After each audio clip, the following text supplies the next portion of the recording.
evening and welcome to Conversations Around the Diocese, a program brought to you by We Are the Church. Please note that the views expressed here are solely those of the speakers and do not necessarily represent those of the Anglican Diocese of Jamaica and the Cayman Islands. Our conversation this evening will be facilitated by Dr. Eleanor Henry, a member of St. Jude's Church, Stony Hill. Now, sit back, relax, join and enjoy the conversation. Remember that together, we are the Church.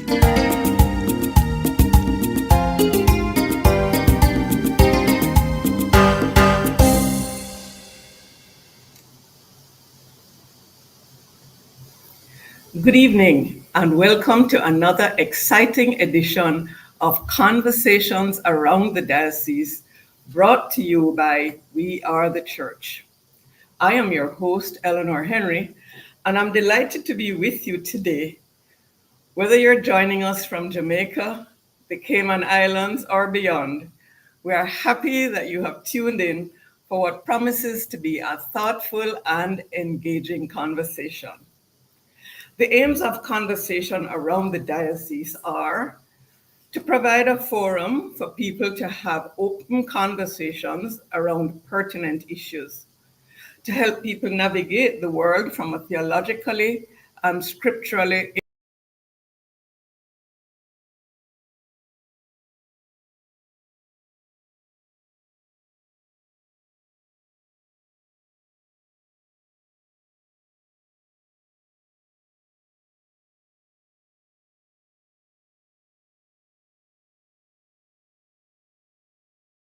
We're examining a topic that has been on the hearts and minds of many. The topic for tonight's conversation is choosing a servant, electing the next Diocesan Bishop, who, when elected, will be the 16th Bishop of our diocese in the 200 years of existence. As we prepare to elect a new Diocesan Bishop, it is not just a matter of selecting a leader. It is about choosing a leader who will guide the affairs of the diocese, help to nurture our faith, and more generally, help us to grow stronger as a diocesan family. But what does it mean to choose one who will be a servant leader? And how do we discern the qualities that should define the next person to hold this sacred office? We will explore these questions and much more with insights from our expert panel who are deeply invested in this important process. I will now introduce the panel. We have the Most Reverend John Holder, retired Archbishop of the Church in the province of the West Indies. We also have the Venerable Winston Thomas, who is the retired Secretary of Synod for the Diocese of Jamaica and the Church in the Cayman Islands. And we also have the Reverend Canon Michael Elliott, who is the current Secretary of Synod for the Diocese of Jamaica and the Cayman Islands. Together, we will discuss what qualities we should be looking for in our next Diocesan Bishop and how we can ensure that the decision reflects our values, our faith, and the renewal process that has started in our church. But before we start the conversation, let me introduce our social media commentator, Miss Monique Castle. Hi, Monique. Hi, Eleanor. How are you? I am well, thanks. Good to see you. Good to see you too. And it's just good to be back in what seems to be the first of a four-part series in the conversation.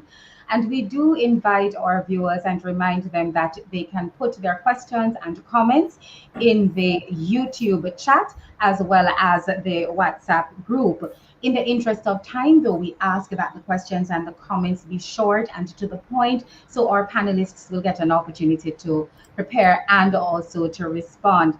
We also invite you to join our WATC WhatsApp group through the link that will be posted or is currently posted in the YouTube chat.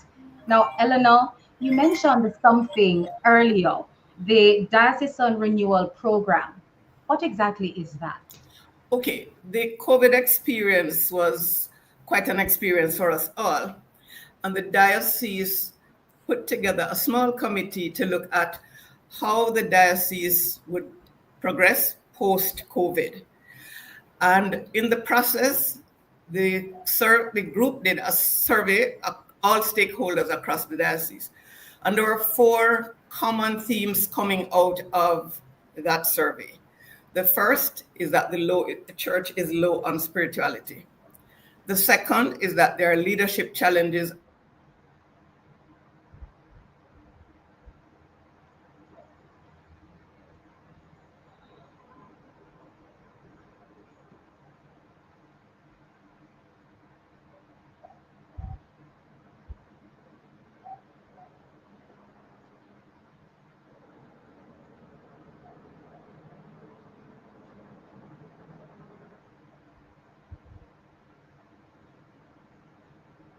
forward. But you will hear more about that in subsequent programs. This is just to give you, in a nutshell, what the Diocesan Renewal process is about. Looking forward to it.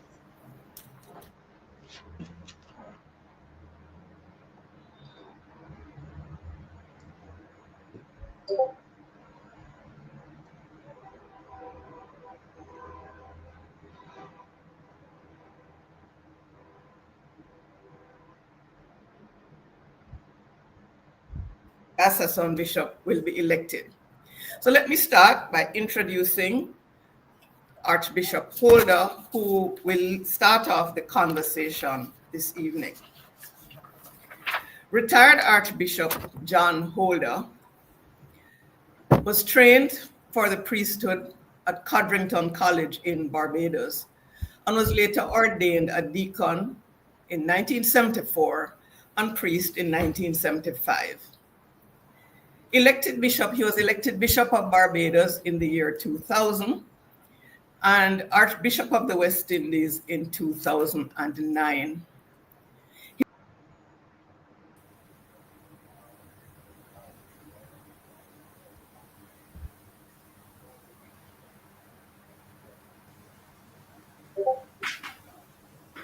That should be happening. There's a noise only happening to you.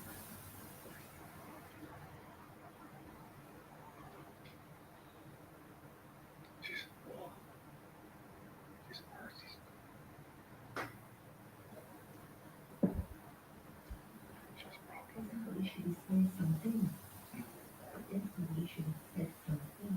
People should be saying something. You're talking out and why is saying nothing? So that's why I have to feel like you.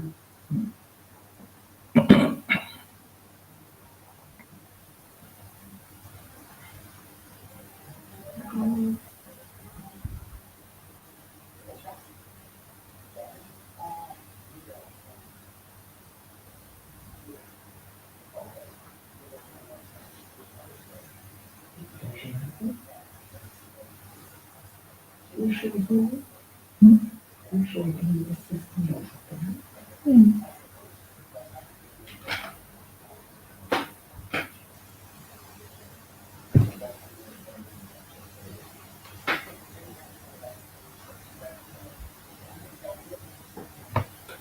They've been talking, I want to hear them. Stop. You should hear what he's introducing you, so you should hear.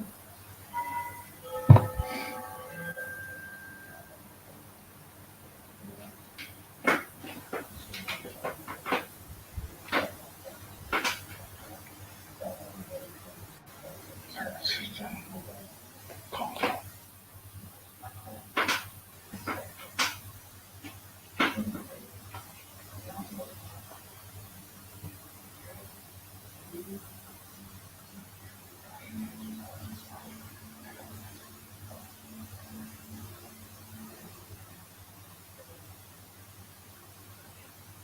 Well, that's the intro one. There you go.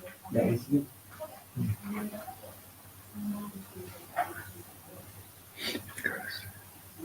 Yeah, the girl is saying. The lady is there. We should call it all these names.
Take it to you.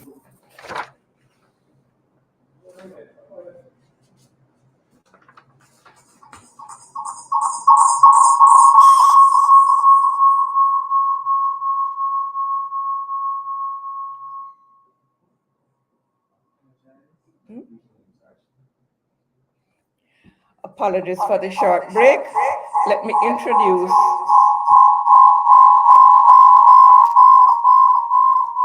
Europeans have relied. Fortunately, that has led them to underinvest.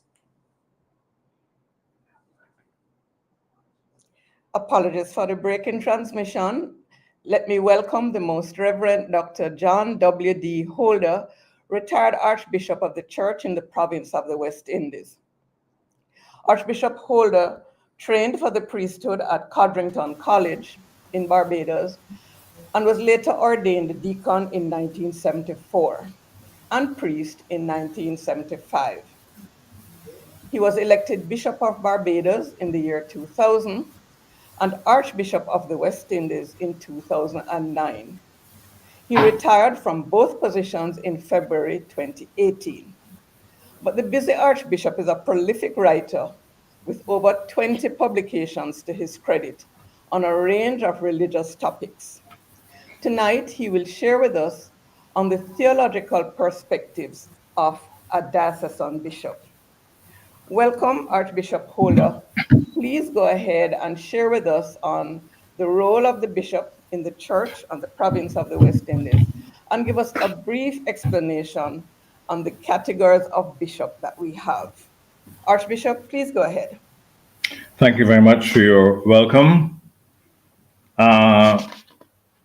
We are discussing this evening, I think, a very important topic, the topic of the role and the presence, the understanding, I should say, of the bishop. As you may know, by the time the Anglican Church emerged out of the Reformation, bishops had been functioning in the church for almost 200 years. In fact, if we go back to the New Testament, to Titus, the epistle of Titus and Timothy, they mention the presence of bishops in their communities, in their congregations. At this stage, it seemed to have been a more or less fluid type of ministry that work alongside the deacons. But eventually, I think the office of the bishop emerged as a distinct ministry in the church. And by the time the Anglican Church emerged out of the Reformation, bishops were clearly defined, their roles understood. And by that time, they had evolved, I should say, no longer not having a clear identity from the other ministers, but very clear and distinct was the role they were supposed to play. We in this province, of course, have inherited the Anglican English, you can say, understanding of a bishop. And there are some distinct qualities, we should say, some distinct qualities that are associated with the office. Let me mention a few of these. A bishop in the Anglican Church, and of course, the bishop in this province as well,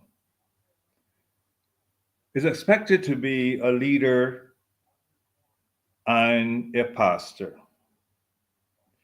One who offers leadership and pastoral care to the diocese.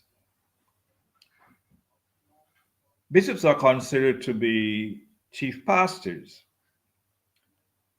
And the analogy of the shepherd and the stick, guiding stick of the shepherd, that of course is reflected in the crosier of the bishop.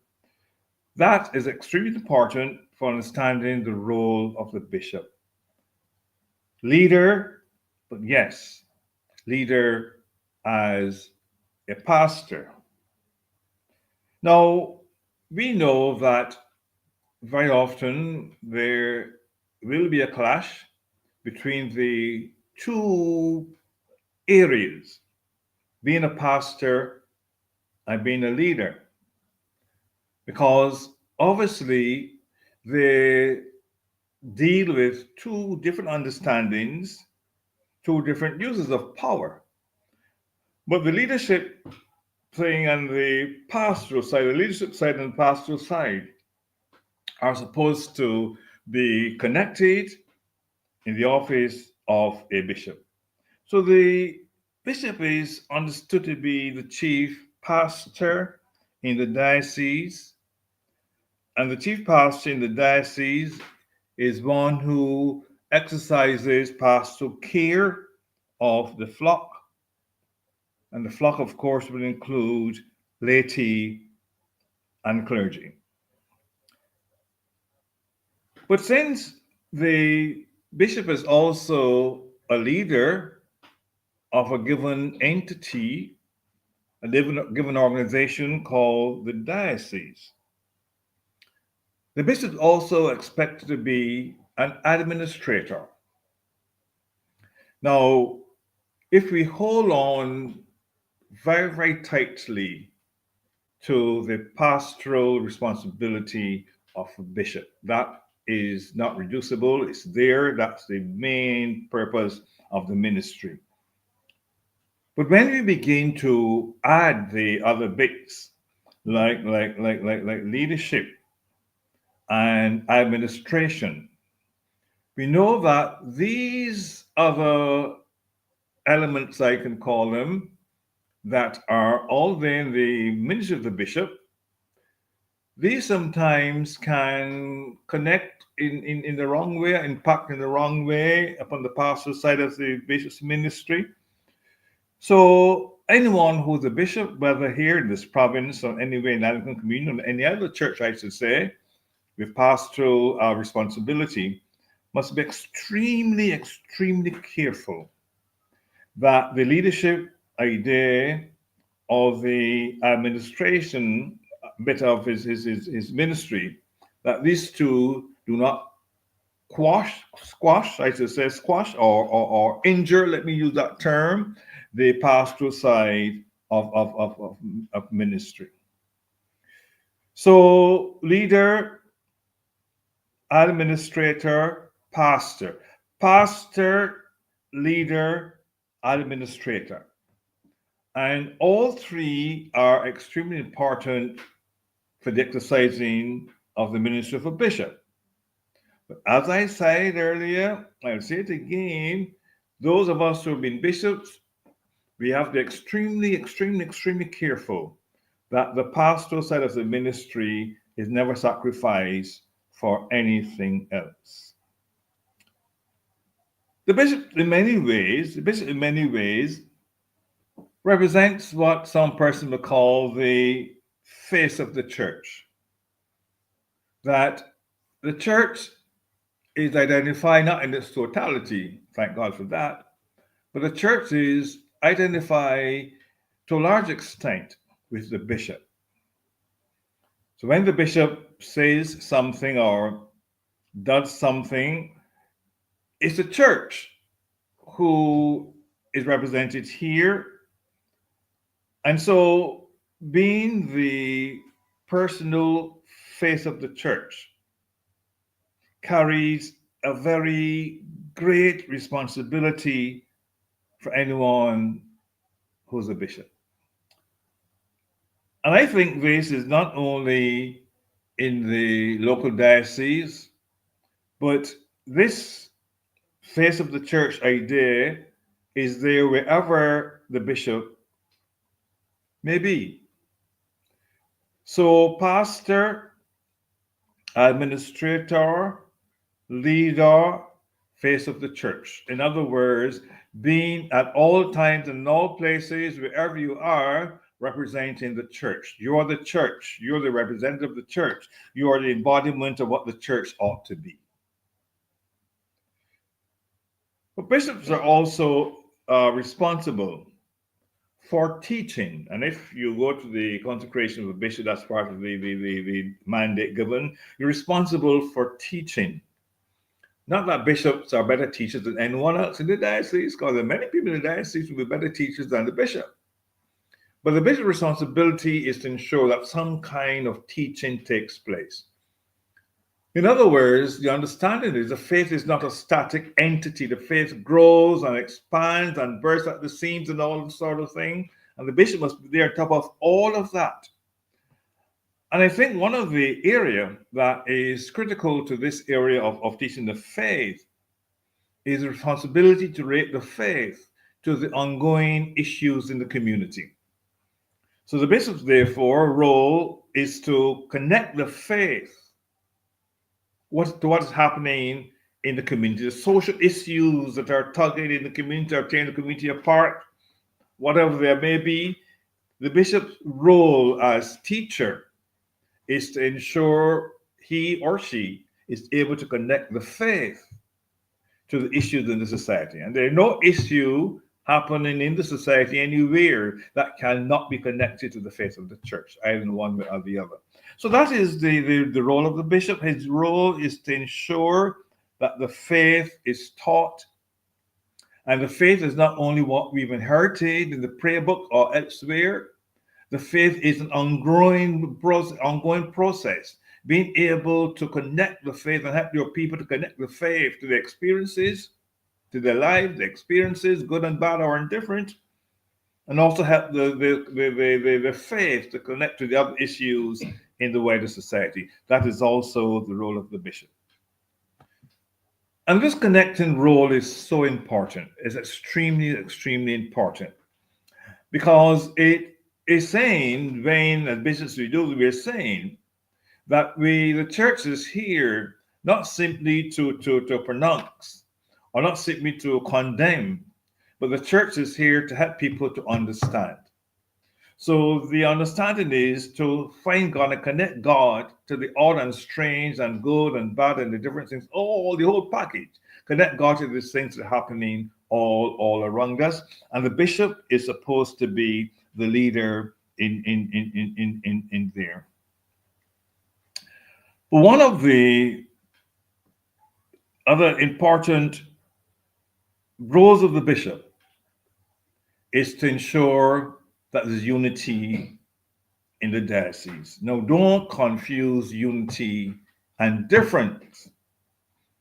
In the diocese, there be X amount of persons. Each person has an independent mind, thinks the way they want to think. We know all of that. And the role of the bishop is not to squash individuality or the unique qualities or thought forms or the thinking of any member of the diocese. His role is to hold them together in tension. So not everybody in the diocese will behave or think the same way. Not everybody will relate to what we may think, and treat as a fundamental element of the faith in the same way.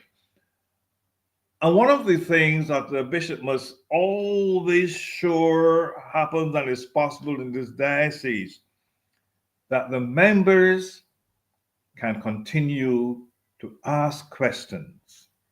The bishop will never have all the answers to every question. But we don't have the answer to every question. Doesn't mean that persons, members of the clergy, members of the laity, cannot ask the questions, even if we have to go in search of the answers. So it is this question and searching, which is a good Anglican dynamic, because as Anglicans, we don't have a given set of propositions, must believe 10 and that's that, or 25 and that's that. That's the end of it. We do not think that way. We do not do theology that way. We are open and free in our discussion, a wide range of discussion. We do not force anyone to believe any one set of things. And in the midst of this diversity and difference, the bishop is to be the symbol of unity. A challenging job.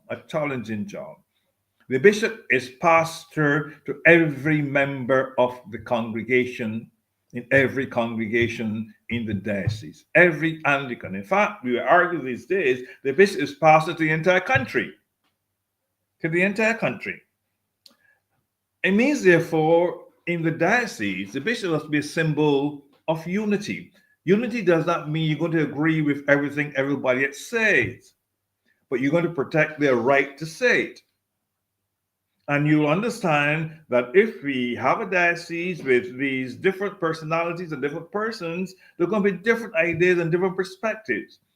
The role of the bishop is to hold these in tension.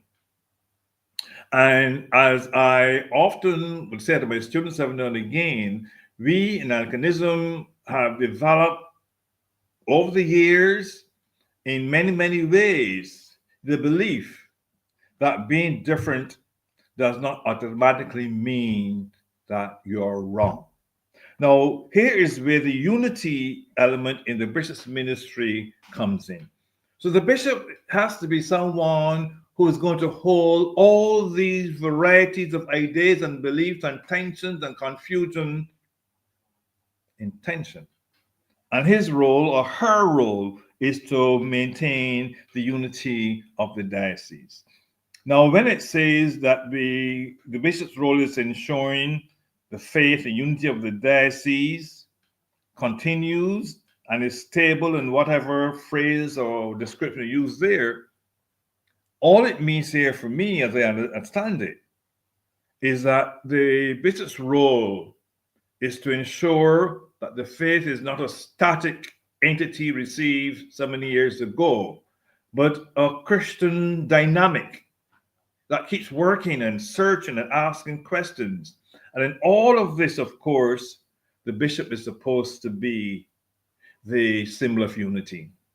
Like Paul in 1 Corinthians working in Corinth with all the tensions and problems there. So this role of the bishop as unity is connected to his another role as teacher.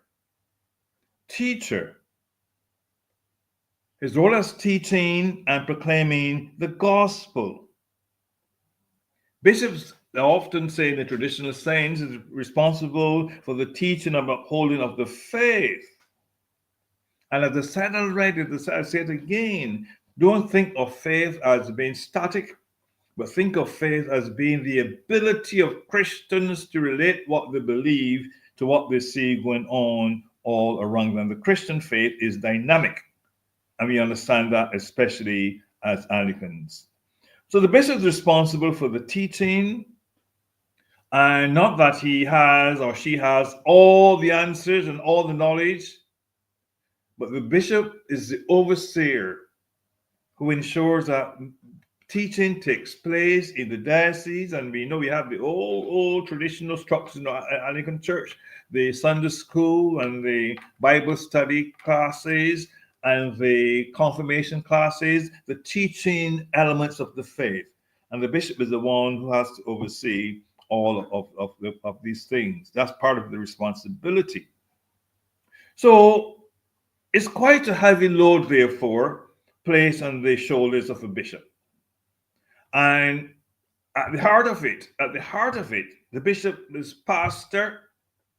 So whoever says the worst thing about him or her, and they do say some things sometimes, he's still the pastor of that person and must still approach that person as his or her pastor with compassion and understanding and love and whatever else you want to add there. But the bishop is also an administrator, and he has a responsibility for the appointments and supervision of the clergy.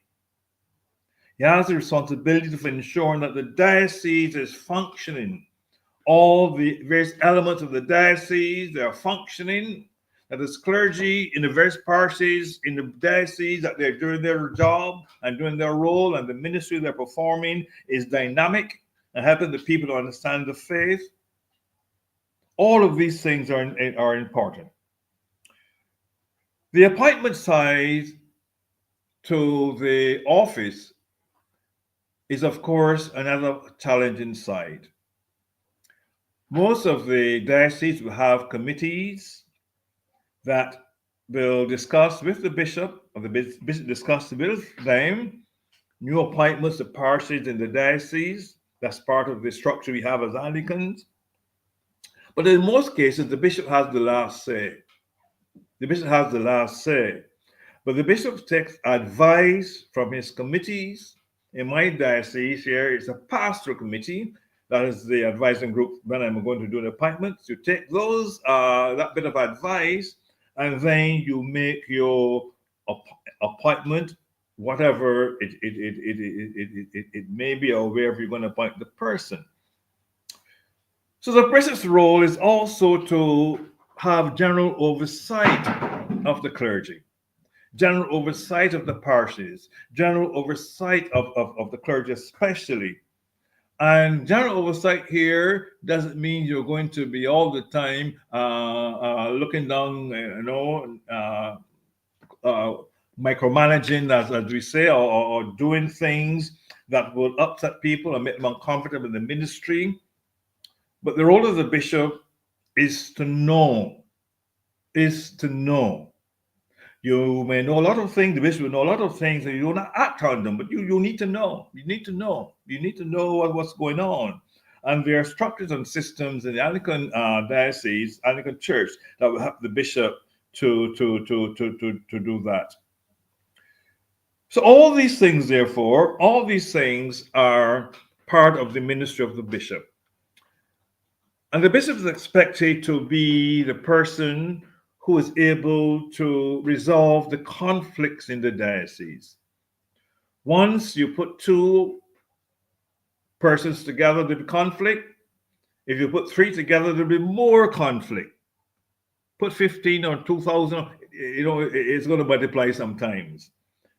But the bishop has to be someone who's able to deal with conflict, who can, in many ways, not see what is necessarily happening in the diocese as an attack on him. People are going to attack with the bishop. They attack all leaders, but we are to see, bishops should see not what is happening in the comments people are making as necessary attack on you, but we learn from what we hear. We try to understand why people say what they say and why they're saying what they're saying. And we work in that area. We pray about what is happening. We have the guidance of the Holy Spirit. And in many ways, we will have to act and to guide. So resolving conflicts is another of the important area of the ministry of the bishop. Oh, we wish there were no conflicts in the dioceses across the province, but that is no hope. We're still hoping for that. But once they are there, the bishop, as the one in charge, has to respond and try to resolve them. Thank you, Archbishop. Very interesting points. I mean, the key takeaways from me so far is you have identified the issue of administration, the issue of leadership, the issue of teaching, but most importantly, the issue of pastoral care, and to ensure that the other dimensions do not interfere with the pastoral care, which is primary of the lot. Important also is the connection you've made in terms of faith and the issues as they relate to the community in which the bishop operates. And the other important point, the issue of unity in the diocese and the flexibility for persons in the diocese to ask questions. Very, very important and interesting points. I will thank you, Bishop. We'll come back to you, but I would like to introduce the Venerable Archdeacon Thomas now, who will take us on another leg of the journey. Archdeacon Thomas is an Anglican clergyman who has served the diocese on the Cayman Islands. He trained at the United Theological College of the West Indies and was priested in 1971. He has been what he calls himself a country priest, serving across the diocese until his retirement in 2021. He served as canonical administrator, and important for the conversation this evening, was the president of the synod at the Elective Assembly in 2012.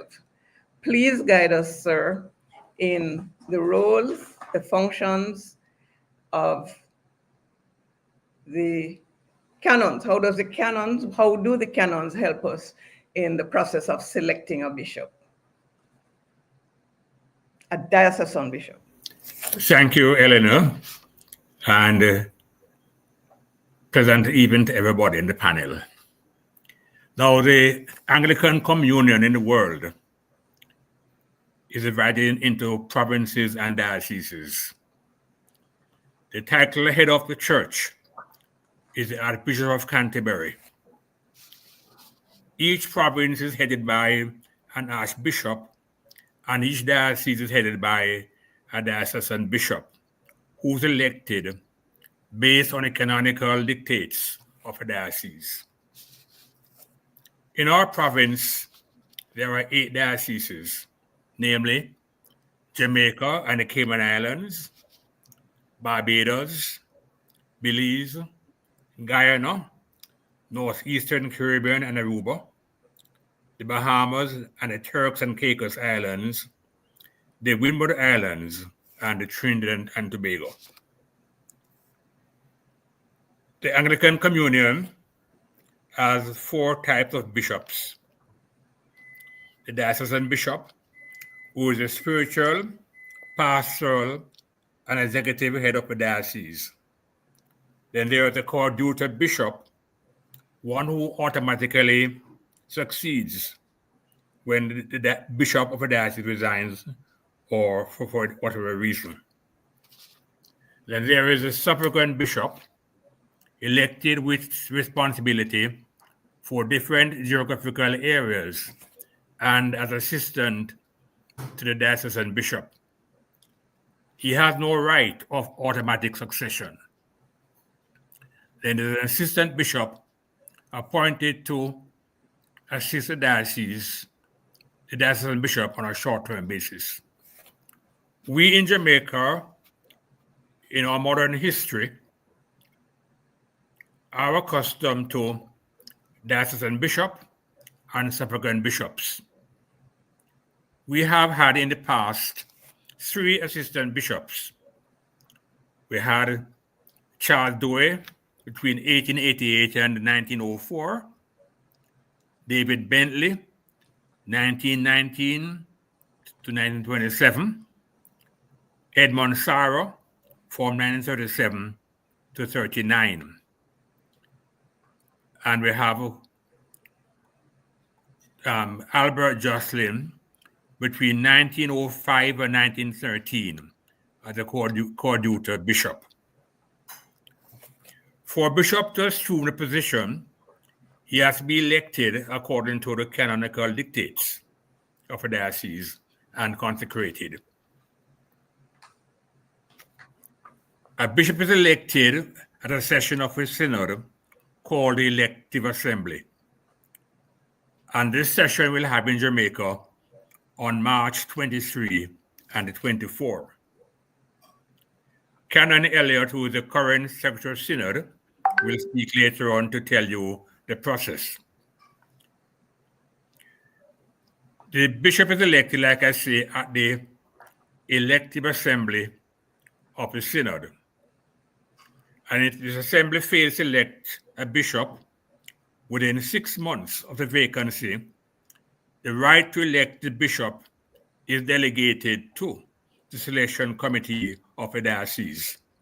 And in Canon 19, Article 11 and Section 2 outlines the process and the selection committee's composition.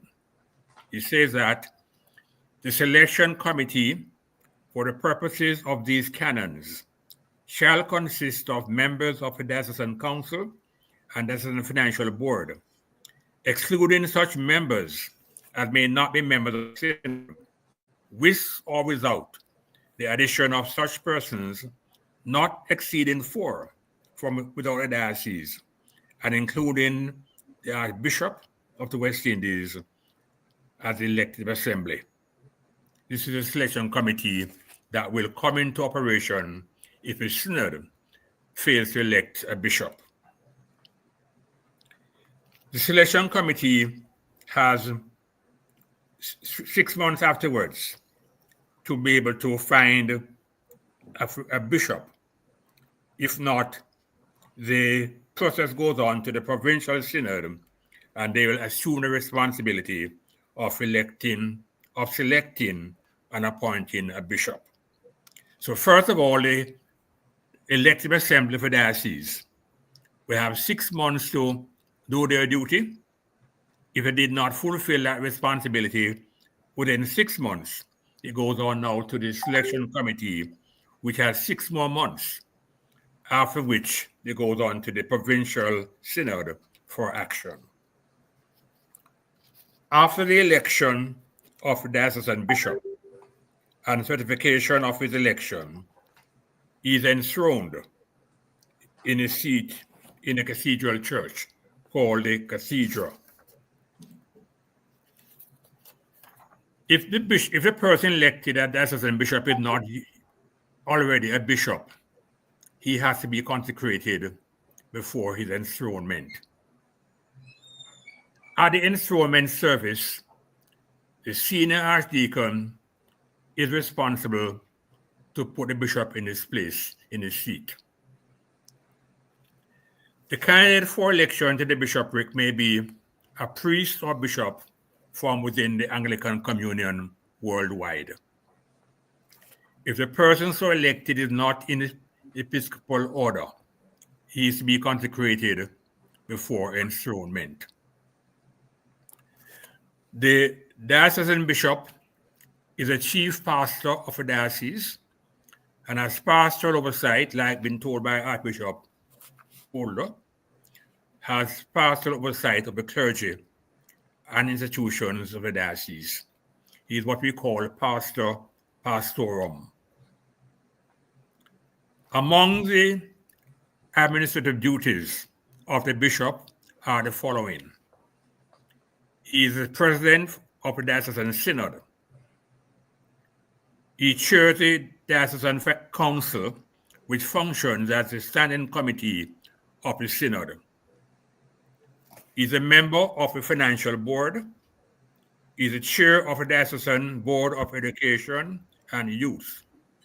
He's chair of the Board of Nominations, which board has the responsibility to nominate persons for election at Synod to the several boards, councils, and committees of a diocese.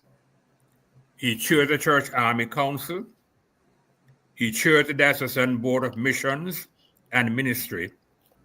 He's a member of the JCMS. He's a member of the Canons Committee. He's chairman of the Deaconess House Committee.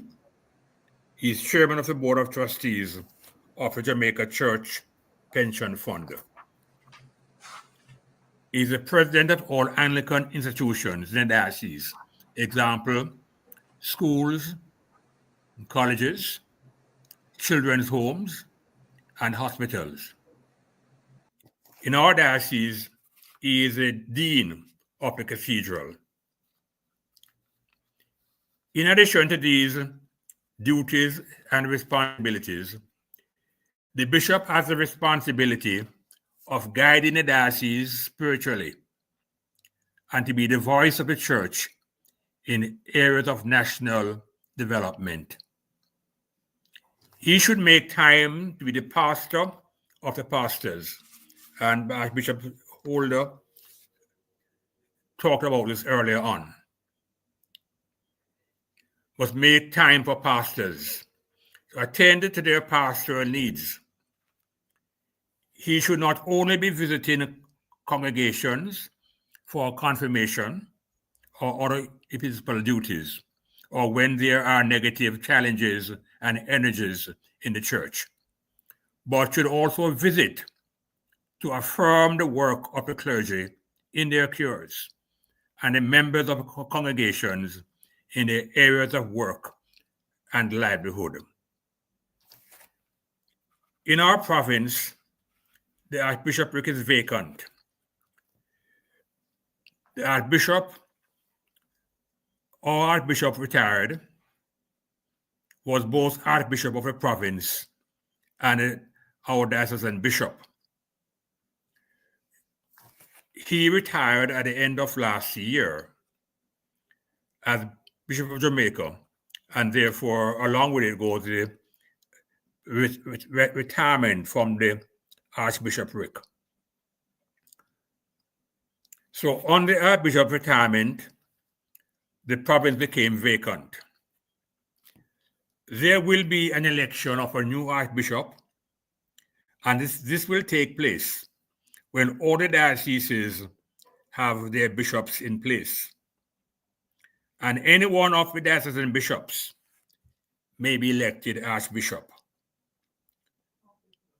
So whoever is elected diocesan bishop is eligible to become the next archbishop. It's by election. The bishopric of Jamaica and the Cayman Islands became vacant when our outgoing incumbent tendered his letter of intent to retire and copied it to the senior bishop in the province. Having done that, the Diocese of Jamaica would call the Diocesan Council meeting and to advise of the situation. And then they will, based on that, the fact that the vacancy exists, will make arrangements to have a special synod called Elective Assembly to elect somebody for replacing unfulfilled and filling the vacancy of the Bishop of Jamaica and the Cayman Islands. The canon very clearly dictates as to the process to be followed in the election of our bishop, and the Secretary of Synod, who has the responsibility to lead the process, will probably outline what is to be done on March 24 when we meet together as an elective assembly. Thank you.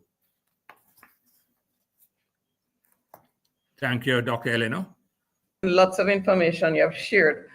I know there are a lot of questions, persons waiting to ask questions, but I would just ask for two clarifications. One, you said in the conversation, you said JCMS. What is that? Jamaica Church Missions Society. Thank you, thanks.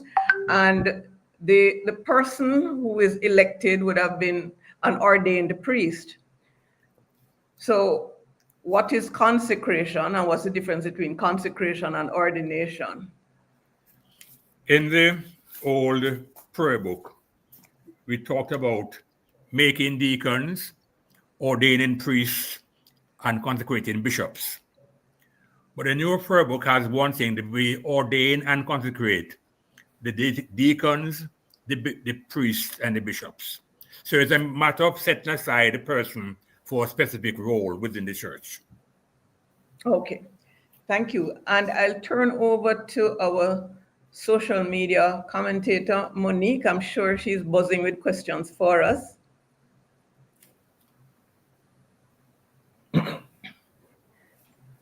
Not hearing you, Monique. You're muted. Right. Okay. Thank you. Can you hear me now? Sure. Yeah. All right. Great. Thank you for that. Yes, I do have a few questions.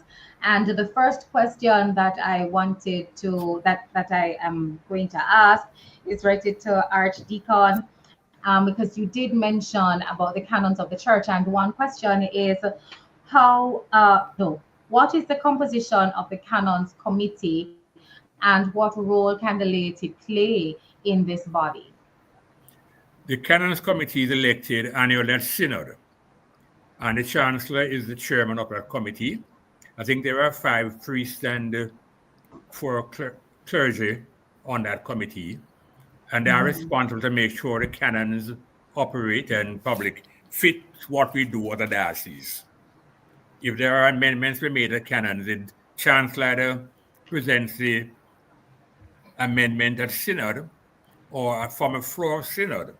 People will make recommendations, which, if passed, will go to the next Synod for implementation as a canon.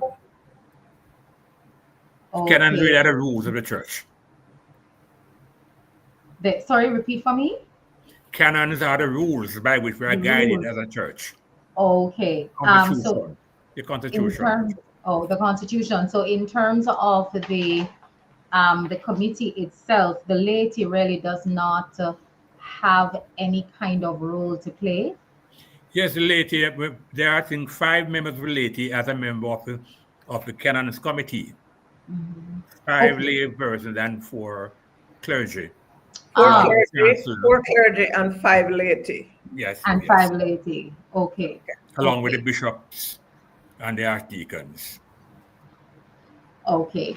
There is a question, but I think this question would really be good when Canon Michael comes in, but I'll still ask Archdeacon, according to the canons, what happens after the number of ballots stipulated when we're electing the bishop?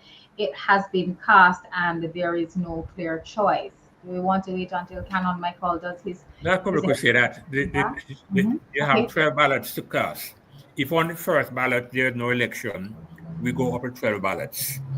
And that must be done within 6 months of the vacancy. If at the end of 6 months or 12 ballots, there's no resolution, then it goes now to the selection committee. As I said, comprising Diocesan Council members, DFB members, plus 4 other members outside the diocese, which include Bishop of West Indies.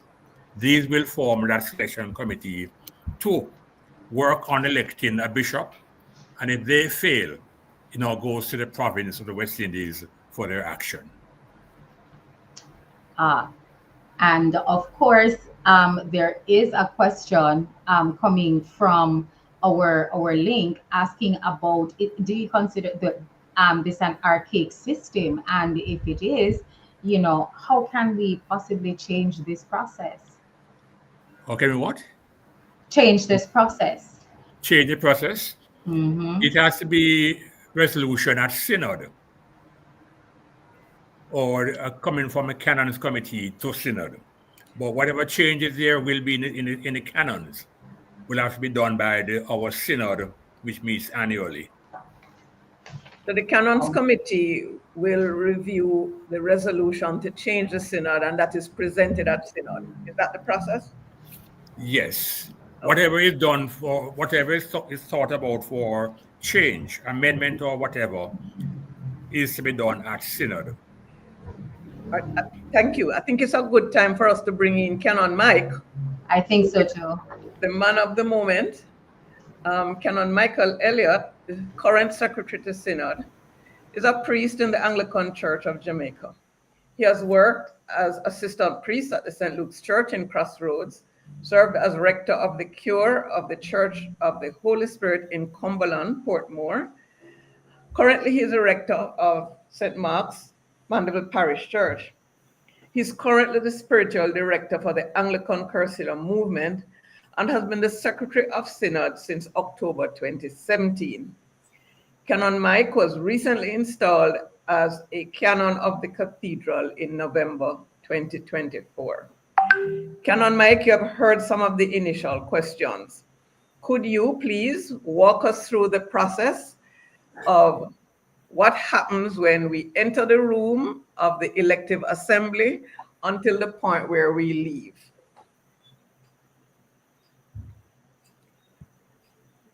Greetings, everyone.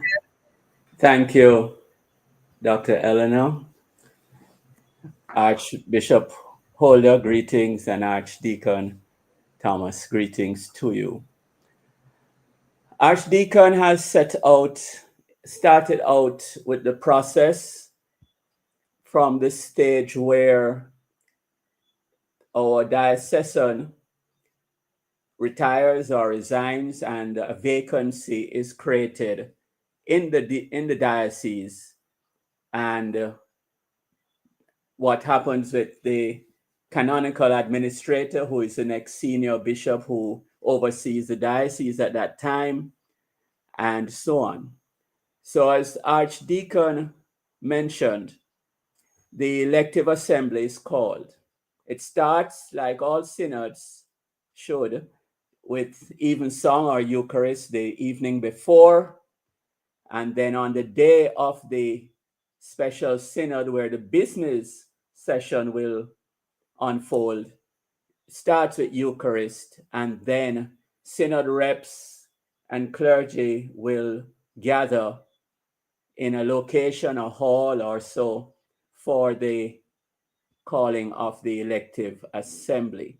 Before I go on, Archdeacon just want to clarify something really. Canons Committee. Each year at Synod, the Synod elects 2 clergy and 3 lay persons to the Canons Committee. And they are, as you said, chaired by the Chancellor, and other members, I believe, are the bishops and so on. But at Synod, the Synod elects 2 clergy and 3 lay persons to the Canons Committee.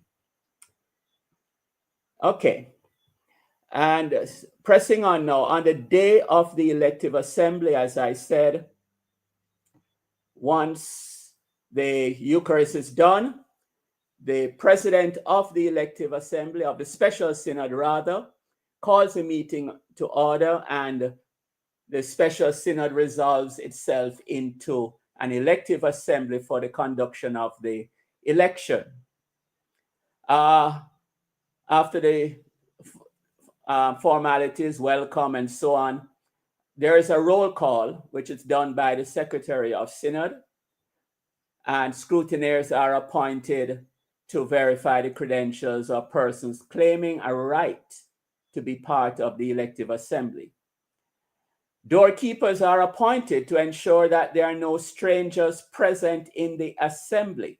And by strangers, we mean persons who are not legitimate members of the synod, whether clergy or lay persons. I'll soon say something more about that.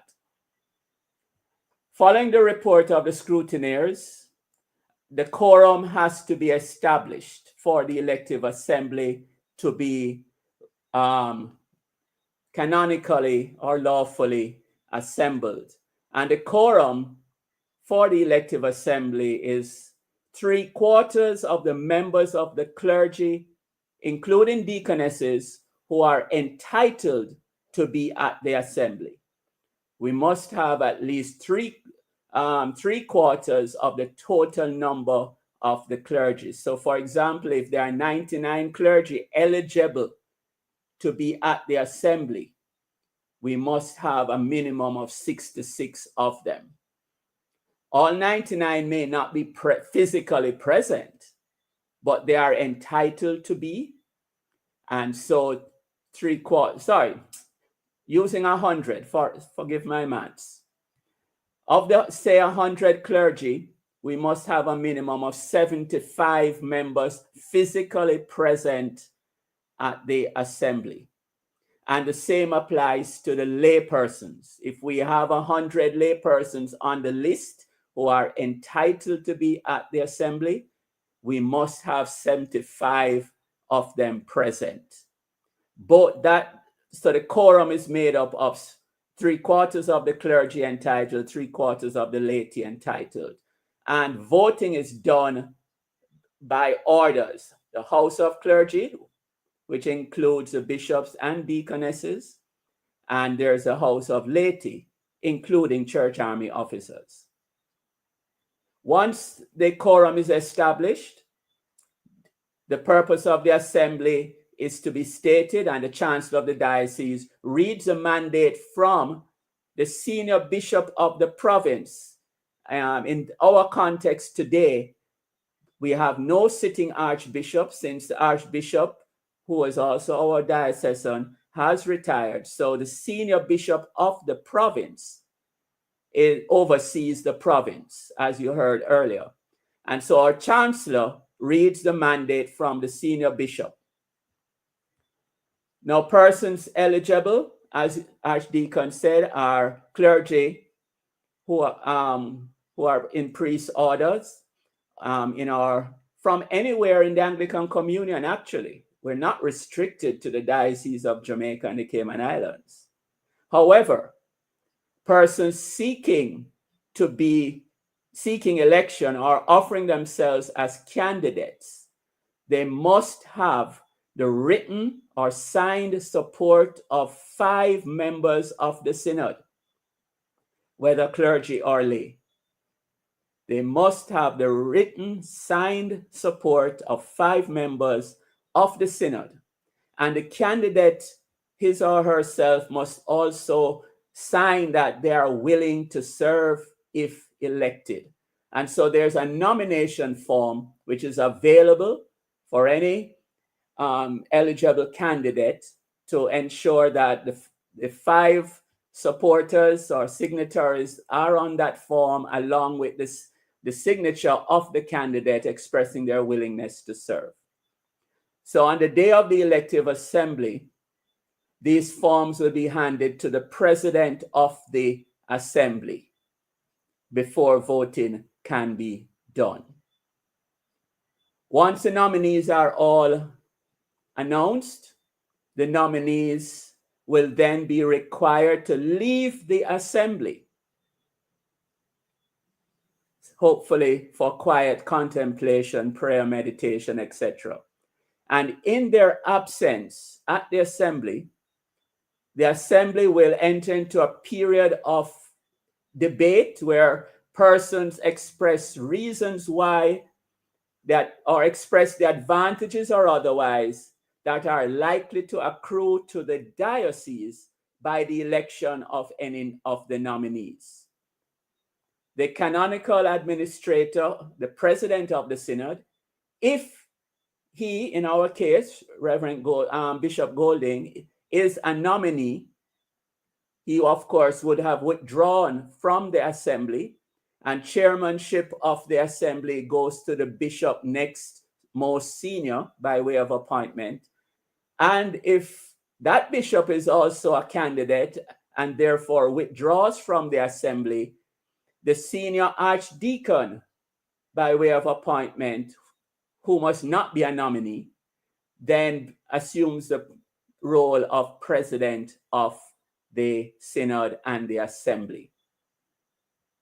So a debate will ensue where persons will speak to the advantages or otherwise of the candidate they are supporting, how that will accrue to the benefit of the diocese. Once the debate is finished, the president of the assembly assigns tellers, clerical and lay tellers to supervise the actual voting process.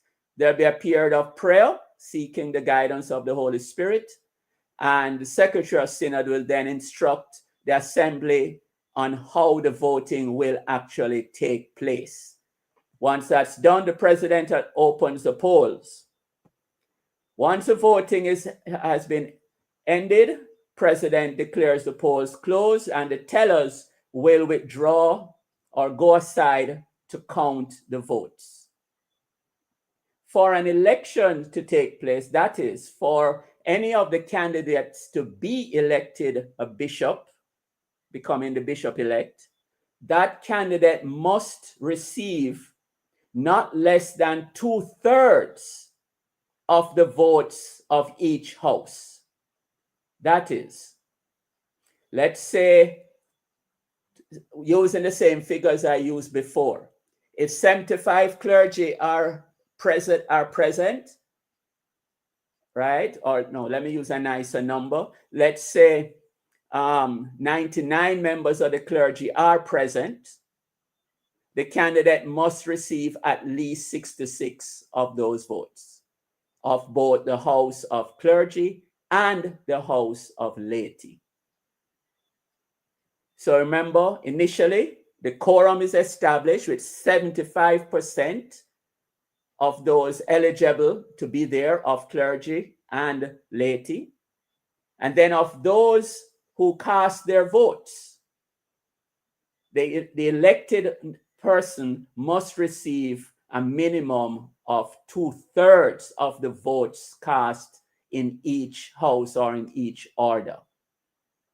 If that does not occur on that first ballot, the chairman of the assembly then will ask that we proceed to another ballot, a second ballot.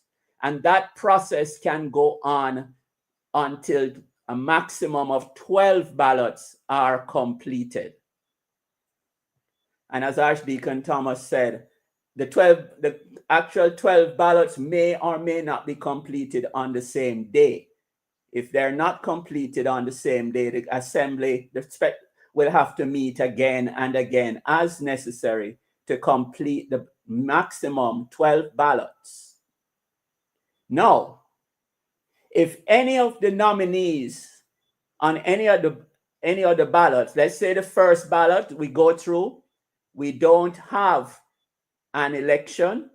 However, if any of the nominees receives less than 10% of the total votes cast in both orders, that nominee will be deemed to have been rejected by the elective assembly, and that nominee's name will be withdrawn from any further ballots. I say that again. On the conclusion of a ballot, if any of the nominees receives less than 10% of the total votes cast in both orders or both houses of clergy and laity, that nominee will be deemed to have been rejected by the assembly, and that nominee's name is withdrawn from any further ballots. If there's only one nominee left, the assembly will vote for or against that individual. And the nominee's election will have to have the prescribed 2/3 majority, as I explained earlier. So the canons of our diocese, in terms of these votes for election of a bishop, it's not majority who wins. It's by 2/3 majority in both orders at the same time. We heard Archdeacon Thomas went into if the synod does not elect a bishop within 6 months of the vacancy being declared, our canons say that the elective assembly fails to elect a bishop after the 12 ballots are cast and the right of the elective assembly to elect a bishop ceases, and the elective assembly shall be deemed to have delegated the choice of a bishop to the selection committee. Archdeacon spoke about that. Members being from Diocesan Council and Diocesan Financial Board and from the province. Of course, all members of the board or council who make up the selection committee must be synod reps. And this is outlined again in the canons of our diocese. When the business before the special synod, is concluded, that is the election of a diocesan bishop is concluded or otherwise, the synod is prorogued by the canonical administrator. Upon a successful conclusion, the senior bishop in this context, the senior bishop of the province is notified, and the senior bishop seeks the confirmation of the election by the other bishops in the province. Upon confirmation of the election of the bishops of the province, preparations will be made for the consecration of the bishop-elect if that individual is not yet in episcopal orders. And then there will be the enthronement of the bishop-elect, as Archdeacon also mentioned. If the successful nominee is already a bishop, we need not have a consecration service. We merely have an enthronement, because the person obviously is already consecrated a bishop. And that's, in a nutshell, friends, what should happen on the day of the elective assembly. I want to just say what I have outlined to you. As Secretary of Synod, I have circulated this to all members of the clergy and all synod reps for whom I have contact information. So they have this information I just outlined to you. And so they are at liberty to share with members of their congregation, etc., as if and as is necessary. Thank you. I'll stop there, Dr. Eleanor. Thank you, Canon Mike. And I'm sure Monique is buzzing with questions for you. But just before Monique does that, you spoke about persons eligible for what makes a person, priest, I would believe, eligible for election. Yes, I had intended to mention that. I'm going to the canons just to make sure I don't say anything wrong. But just before that, I want to mention, in our context, the Archbishop of the West Indies has retired, and he will not have a role to play unless, well, Bishop Holder can probably correct me if I'm wrong. He does not have a role to play in the selection committee that may be formed from the Financial Board, the Diocesan Council, and members of the province, since he has already retired. Thank you. The role of members entitled to vote at the elective assembly, or those entitled, and I read from Canon 19, Article 3. Again, as I said, I also emailed copies of the canons and this particular section to all clergy, so they are aware if their names do not appear on the list of clergy eligible. They have the right to object, of course, and that will be entertained. But the role of the members entitled to vote at the elective assembly shall not include persons holding the bishop's license who reside outside of the Diocese of Jamaica and the Cayman Islands, save and except persons on study leave. Currently, we have 2 clergy who are on study leave and they are eligible. B, shall not include persons holding the bishop's license who by reason of age or ill health are unable to perform the duties associated with the license. That's according to Article 3 of Canon 19.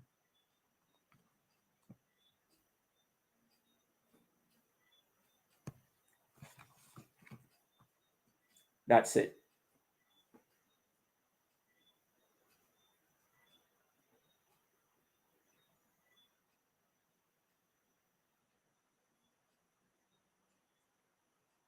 I'm not hearing you, Dr. Henry. I don't know if others are having that problem. Okay. I said thanks. Just to reiterate that persons to be eligible must be resident within the diocese, except if they are out of the diocese on study leave, and must be of good health and tender age. I'm not sure what you mean by tender age, but anyway. Useful. Yeah. Okay, so Monique, I'm sure you have questions. Oh, just one other addition. Monique, before yes, you go, just to advise, the senior bishop of the province currently is Bishop Philip Wright of the Diocese of Belize. Okay, thanks. Okay, so Monique, you're muted. Right, sorry about that. Thank you so much, Canon Michael. There were two questions that were being asked and you answered them right away. One about the currently the recent retired bishop being a part of the selection committee and who is the current senior canon in the province, sorry, the senior bishop in the province. Now, there are some other questions that we have for you. What is the rationale for the nominees or the candidates not being finalized before the day of election? What is the rationale behind that? To my knowledge. Okay. Unfortunately, the canons do not currently give any restrictions or obligations for the nominees to be known before the day of the assembly. Given my tender age, I'm only in the ordained just under 20 years. This is what I've known, and I have not seen anything in the canons that dictates that nominees should be known, for example, a week before, a month before, a day before, or anything like that. So, and the Archdeacon mentioned that on the day of the elective assembly, a nomination may come in. But of course, as I said, there is a nomination form that has been, that's available. And when I made the official notice to clergy and synod reps of the elective assembly, I made it clear that anyone who wishes, any synod rep, any clergy who wishes to have a nomination form may request it of me. So the forms have been available. It's really for persons to act on it, and the nominee along with their supporters, the 5 signatories, there's nothing in the canons that forces them to make that information known before the day of the elective assembly. Okay, thanks. And I have one question to interject there, Monique, that came in. The question is... I saw a question from I think Archdeacon wanted to say something right after your response. Your question. Please go ahead. Yes, thank you very much. As Canon said that the nomination become official at the point on the agenda when it is called for. In my experience as Secretary of Synod at elective assembly, I've had persons who ask for forms and they never return it. So until the forms are properly returned to the Secretary of Synod at the point in the agenda, no nomination is official. Okay, thanks. Okay. All Okay, right. so the Eleanor, one you had a question, question? yeah, that came in that as an expansion to Canon Mike's, in terms of eligibility, are we in our diocese accepting nominations for females to be bishop? Answer is no. Archdeacon has experience with that. I don't know of anything that stops us, but I also know that it has been an issue in the province. Not all dioceses, to my knowledge, I could be wrong, are at that stage. But in our diocese, I really don't see why not. Okay, thanks. Monique? Okay. Another question. Thanks, Eleanor. Another question that I have here is in terms of the process, there is a query. Why does the process not support transparency by having the candidates indicate their outlook as well as their perspective, bring the way forward on particular issues of concern in the church?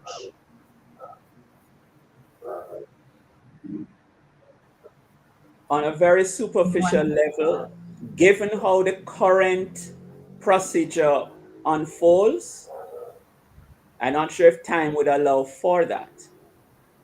But more importantly, again, and Archdeacon spoke to this in answering another question, these things can and perhaps should be put in place, but resolutions need to be passed at Synod to put them in place. Otherwise, if no one makes an effort to bring about change, the status quo will continue. Okay. And I have one more that came in. It says, why are we having the election in Lent? Should we not postpone it until after Lent? Which one of you learned gentlemen want to take that one on? Remember, there are 6 months we have for concluding the process. Right. And if you have a resignation at January 1, Yeah. you need to have the canonical administrator calling the synod together, and he has to have each person getting 6 weeks notice for synod that take you into Lent. Lent goes on to April. That leaves with 3 more months before you become lapsed in terms of the election. 2 more months, actually. 2 months, after right? April. Exactly.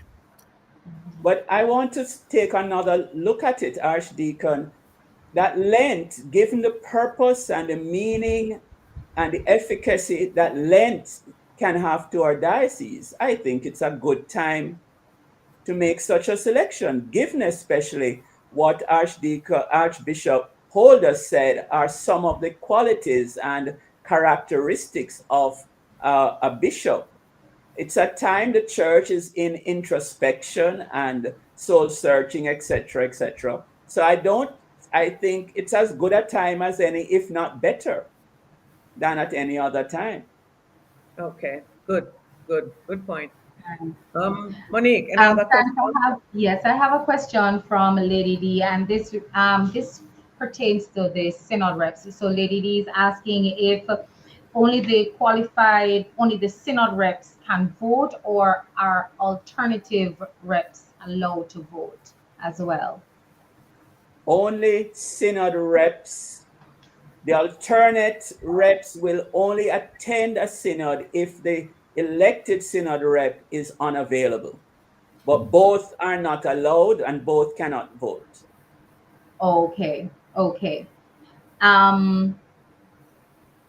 This question came in pertaining to the job description of the Diocesan Bishop, suggesting that there's a suggestion that such a document can be shared with the laity to ensure visibility and, again, transparency. It seems that many of our viewers are putting into the space the need for transparency to inform the voting.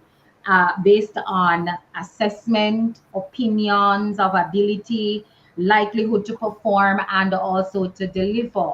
You know, given the fact that ministry is a vocation and it must be considered. What is your take on that? Anyone can answer. Bishop Holder, did you hear the question? You know, it would be good to hear your take on that. Yeah, yes. You're asking why the job description of the bishop isn't Yes. circulated? Yes, there is a need for Yeah. visibility Well, and transparency. So yeah. In each diocese, in the regulations of each diocese, there should be a description written there of the role and duties of the bishop. And all the person needs to do is to have access to that document. I'm sure that each member of the synod would have access to the regulations of the diocese.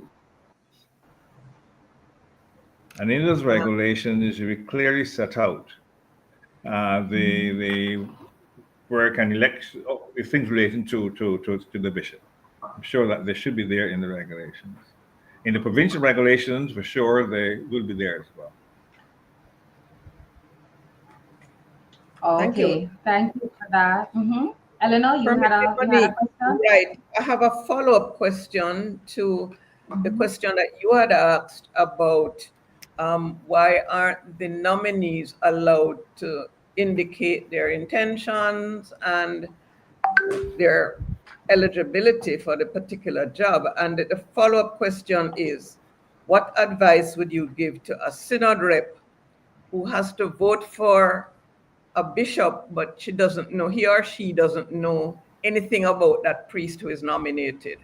What sort of guidance would you give to somebody on the synod floor, a synod rep who needs to vote, but doesn't know any or most of the persons who have been nominated? Good question. Archbishop, Archdeacon, Canon, who wants to? I'll share my thoughts on that. Right. Interesting how you started your question. Because the nominees, any person is offering themselves, they are free to let the diocese know who they are, that they are interested. They are free to do so. Nothing stops them. The thing is, in my limited experience, it has never happened, to my knowledge. But they can make it known that they are offering themselves. I'll only share what I have done on a number of occasions with congregations I have had the privilege of leading. I have invited, and in a forum with the congregation, invited members of the congregation to share what qualities they are looking for, would like to see, what they expect, etc. So the synod reps have that information to guide them going into the synod. So in some cases, persons may write it down, they may text, etc. But I've also had an open forum following one service where persons can discuss this and ensure the synod reps are present to hear what the members of their church, their congregations, are thinking. Okay, thanks. Yes. On the question of job description, the Archbishop has very clearly outlined, like being a pastor, a leader, administrator, a teacher, and will be able to maintain the diocese unity. And those are key points to look for into a person's bishopric. As Canon Mike says, that anybody who wants to become the bishop has the right, and there has been occasions in the past where they express their opinion and people talk about them wanting to serve. So it's not a matter of being secretive about it. They all know, because you'll have to have before the election day the persons who are going to be subscribing to your candidacy. So not any secret, and the only thing is that it becomes official at the election when the nomination is called for. That's the only difference there is. So clergy can campaign Oh, persons? yeah, and they are doing, and they do it. Okay. It's nothing new, nothing secretive. They have done it in the past. Okay. We have time for just 2 more questions, Monique. All right, I have a question here coming in from Audrey Dear Williams, and her question is: in congregations where there is no priest assigned, why aren't rectors or wardens allowed to participate in the voting process? Well, the canonical answer is they are not synod reps. No. Okay. I think to allow that, which would take some interesting consideration, again, resolutions to adjust the canons would need to be done. There's no individual, including a diocesan bishop, who can just change it like that. It has to go through synod. So while the proposal may be a good one, an interesting one, I find, I've never heard anybody say that before personally, but they could bring a resolution to synod to have that, to see if the synod would support something like that. Yeah. But let me just add, persons bringing resolutions should do so, make sure they do their homework, research thoroughly, and bring thorough, relevant, sensible arguments. It's not just a raise of hands, I would like to see this happen, and it goes. It's a written resolution that is debated on by synod reps, clergy and laity, and then a vote is taken. But the clergy and the laity have the power to effect change in the canons. But they have to, there's a process via resolutions. And question, Canon, in case you wanted to present a resolution, do you have to wait until you get to synod to do that? Or is there a mechanism or a forum where it can be presented before synod? No, they don't wait. They can wait till synod if they wish, but that's to their disadvantage. Right. I have asked, and I have sent out to clergy and synod reps. I've asked for resolutions to come to me by Friday this weekend. Okay. So that they can be prepared to be debated on, shared at, and debated on at pre-synod conferences, which are the first week of April. And from there, they can go on to the synod. So the synod reps and the clergy would hear the resolutions, think about it, debate, ask questions, so that we go into synod with some awareness of what these resolutions are and what they're asking the synod to do. Fine. Could I just say a word about canonical change? Sure.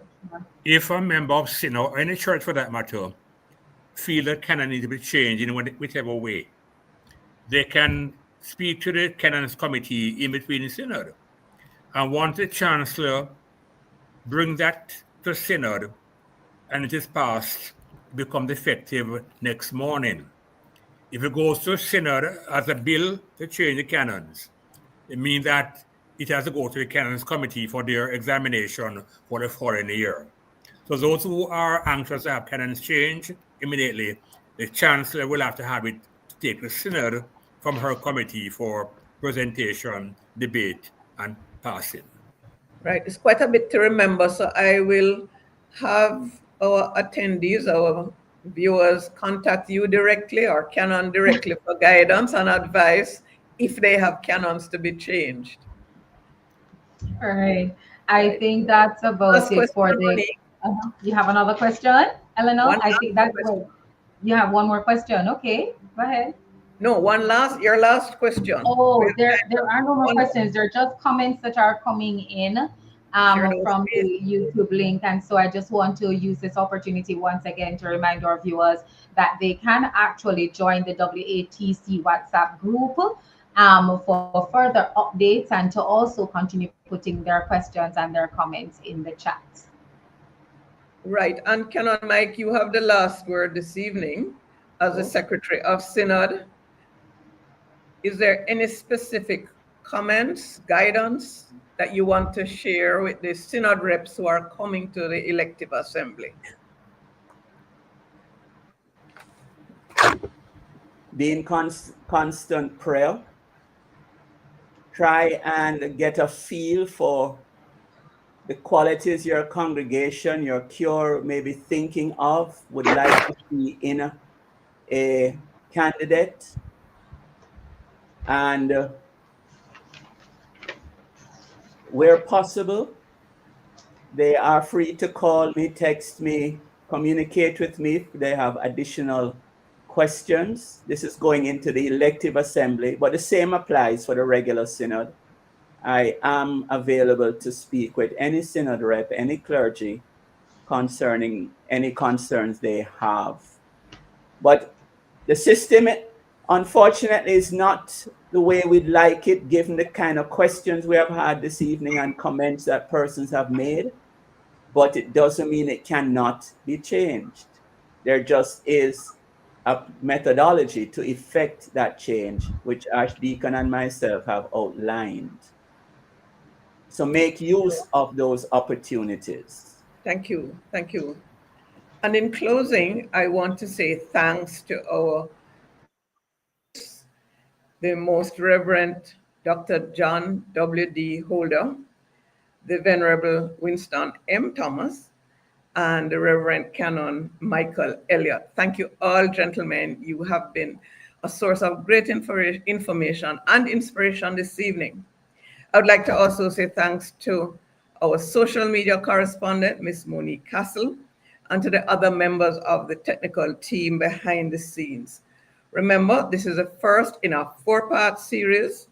I invite you, as Monique did before, to subscribe to our WATC YouTube channel or join our WhatsApp group. Until next time, be safe.